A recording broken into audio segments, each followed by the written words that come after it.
In this segment, we'll show you how to assemble the convertible poly dump cart latch lock and tongues. To begin, start by placing the latch lock, part 9, between the two latch mount brackets, as shown here.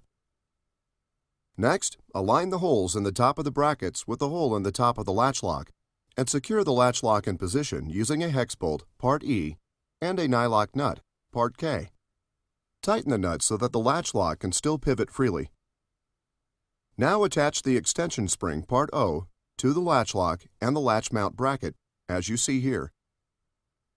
Once the extension spring is attached, insert the clevis pin, part H, through the lower holes in the latch mount brackets and secure it in place using a cotter hairpin, part N.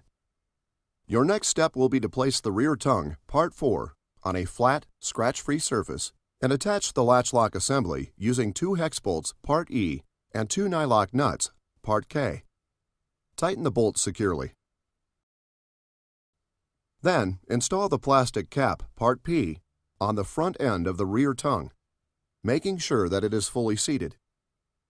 Next, you'll attach the rear tongue onto the wheel support and install the axle. Begin by first laying the rear tongue, open side facing up, onto the wheel support, part 11. Then insert the axle, part 12, through the matching holes in the wheel support and the rear tongue as shown. Now take the hitch bracket, part 7, and attach it to the flat side of the front tongue, part 3, using 2 hex head bolts, part B, and 2 nylock nuts, part M. Notice that the hitch bracket is attached to the end of the front tongue with the beveled edge.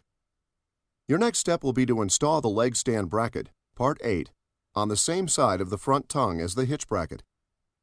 Secure the leg stand in place using 2 hex head bolts, part C, and nylock nuts, part L. Make sure that the bolts are securely tightened.